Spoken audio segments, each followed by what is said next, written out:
Hello everyone and welcome back to another deck profile. Today we're looking at Plunder Patrol again. This was the very first deck that I did a deck profile on, so it's nice to finally get back to it because I was kind of waiting for some stuff to release, which we did, and then I kind of missed it because I was on my break. But we're gonna finally get to take a look at it with some of the new additions. So to start, we are of course playing our 3 Whitebeard and our 2 Redbeard. So first things first, these two work very similar in the fact that during your opponent's turn, you can quick effect special summon a Plunder Patrol monster from your extra deck with the same attribute as a monster they either control or is in their graveyard. As well as they have their individual effects, which if Whitebeard is sent to the graveyard, he can summon another Plunder Patrol from the deck. If Redbeard is sent to the graveyard, he can equip to another Plunder Patrol monster, which does help, but not as good as Whitebeard. So typically you'll discard him either through Golden Hair's effect or through your field spell. There's a couple discard effects which are really helpful. Golden Hair, you can send one other Plunder Patrol monster card from your hand or face up on the field, special summon this card from your hand. If this card is in the graveyard, you can discard one card, special summon this card, but you cannot special summon for the rest of the turn except for Plunder Patrol monsters. It's very important to keep that in mind that some of the Plunder Patrol cards do lock you into not both of their effects. Like you can use the first effect of Golden Hair and then not get locked into Plunder Patrol, but that second effect you can't. So just keep that in mind, mostly for the extra deck. Bluebeard, if you control a Plunder Patrol monster except for Bluebeard, you can special summon this card. If this card is sent from the hand or monster zone to the graveyard, you can discard one card and then draw one card.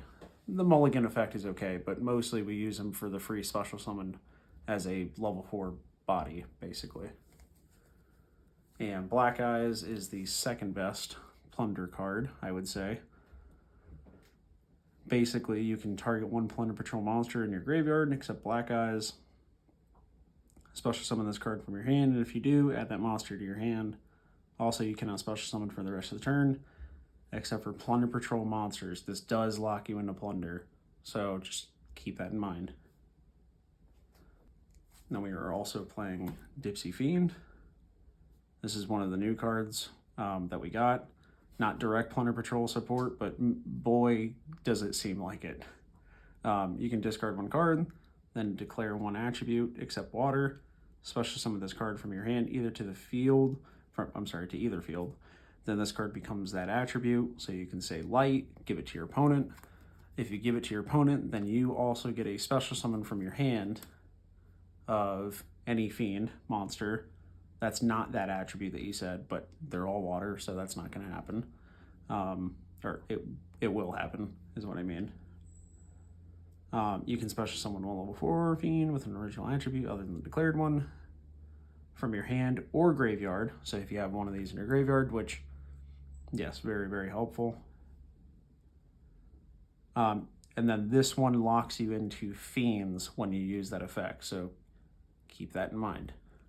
A lot of locks, but luckily all of the Plunder Patrol cards are Fiend, but not everything you play in the extra deck is Fiend. So again, just keep it in mind. Then we are also playing the Water Enchantress. We are playing the Adventure package. And with that, we play the 1 Wandering Griffin Rider and our 3 Effect Veiler and 3 Ash. And those are self-explanatory. So I will move on to the spells.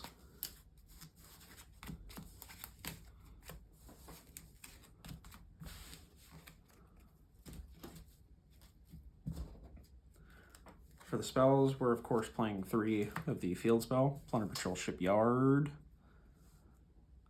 Plunder Patrol, this is where they get all of their attack, is their field spell. So Plunder Patrol monsters you control gain 500 attack for each Plunder Patrol card in your spell and trap zone. That's monsters or spells or traps or anything. Also, you can discard 1 card. This is the main effect. To add 1 Plunder Patrol card from your deck to your hand, you can search anything with this. So it's very important that we get the Shipyard. Also, it can just keep bringing itself back out, which is really nice.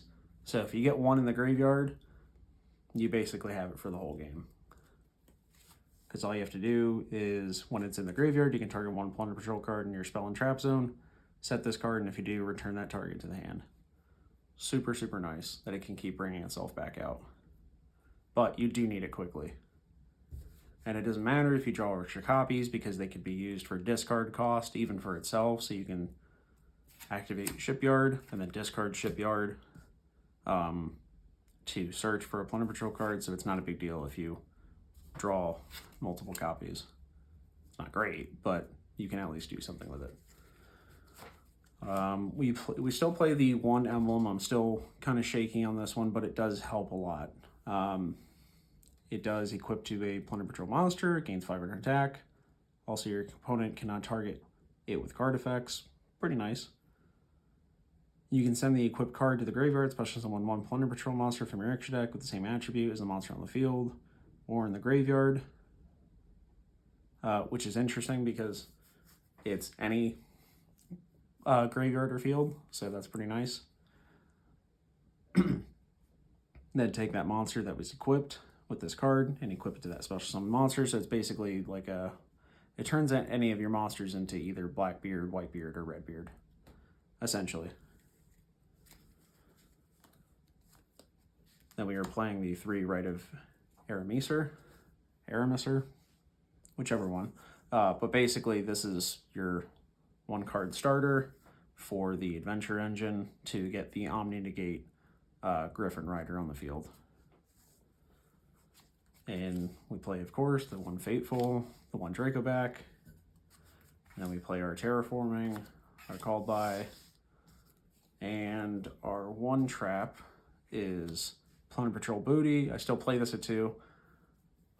It's super duper helpful for the grind game. I mean, it's also decent for the beginning as well. If you draw into it, yay. But again, if you don't think you need it, then you can always discard it for cost for some of your other plunder effects, so it's not a big deal. But it's super duper helpful to change your opponent's attributes and then also get the special summon every turn off of it. But that is it for the main deck. Move on to the spells. Sorry, extra deck.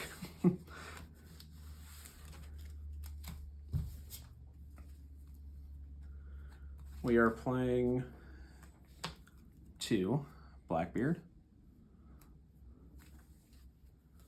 Blackbeard.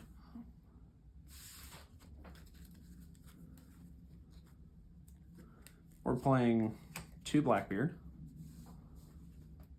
Quick effect, you can target 1 effect monster you control. Special summon 1 Plunder Patrol monster from your extra deck with the same attribute as a monster your opponent controls or in their graveyard. And then you get to draw a card and then equip it. So you can do himself as well. So I'll just bring out one of the other ones. Here's Teamwork. Basically, you would go, if you wanted to use it on Blackbeard himself, quick effect.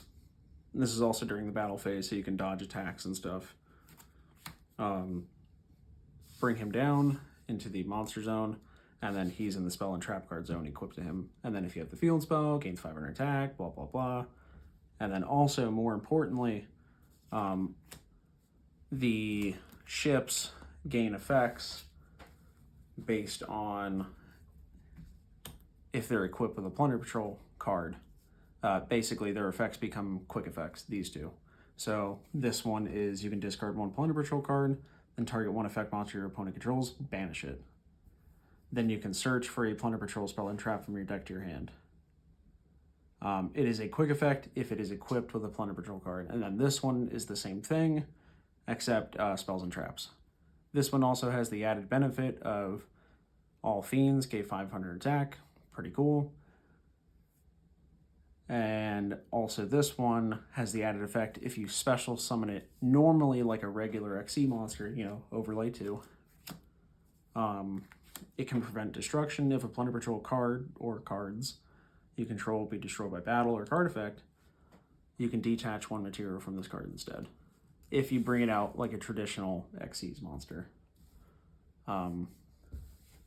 Normally that's not going to happen, but it has come up. Then we also have Jord. Jord is an interesting one. If your opponent special summons a monster, during the damage step, you can add 1 Plunder Patrol card from your deck to your hand. Then if this card was equipped with a Plunder Patrol, you can special summon 1 Plunder Patrol monster from your deck. So very, very useful to keep card advantage up with Jord. You can target 1 Plunder Patrol card in your graveyard, add it to your hand. And if you do, place this card in your Pendulum Zone. And then if this card is in the Pendulum Zone, you can declare 1 attribute, return this card to the extra deck, and if you do, special summon 1 Plunder Patrol token with that attribute to both players' field in defense position. Pretty nice.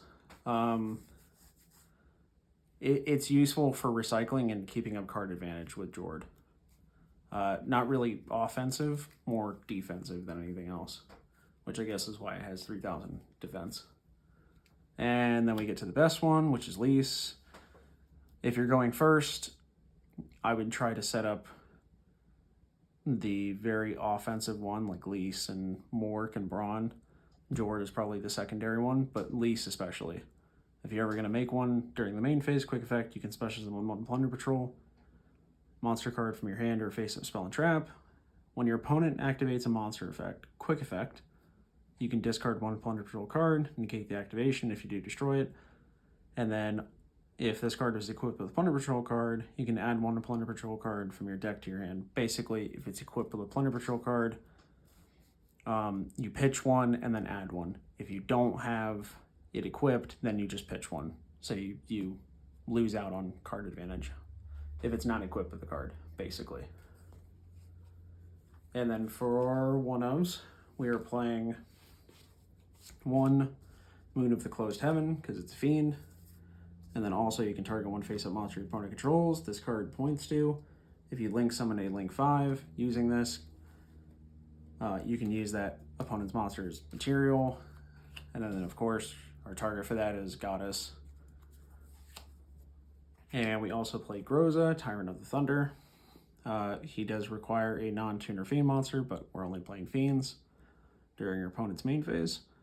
You can target 1 effect monster on the field, discard 1 monster, and if you do, negate that monster's effects until the end of this turn.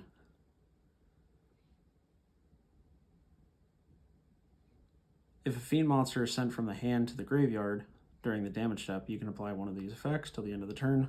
Cannot be destroyed by battle, cannot be destroyed by card effects. Your opponent cannot target this card with card effects. It's a pretty nasty card. It's kind of annoying to deal with. And honestly, it's just a level 8 and it just requires a Fiend, so it's pretty easy to summon as well. And then we were also playing White Aura and Adamancer Dragite, which is a spell and trap negate. And on the White Aura Whale is nuts, does basically everything. When it's summoned, destroy all attack position monsters your opponent controls, and then also it can make up to 2 attacks on the ones that are left, and then also it does piercing, and then also if it's destroyed by an opponent's card and sent to the graveyard, even by battle, you can banish 1 other water monster from the graveyard and special summon it as a tuner. Also, that is not a once per turn, so you can just keep doing it. If they keep attacking into it or keep wiping the field, you can just keep coming back. So, anyways, that is the deck profile. Let me know what you guys think. I'd love to hear some ideas. I know there is a Fiendsmith variant going around, but you boy don't got money like that. So, working with what we got. But let me know what you guys think.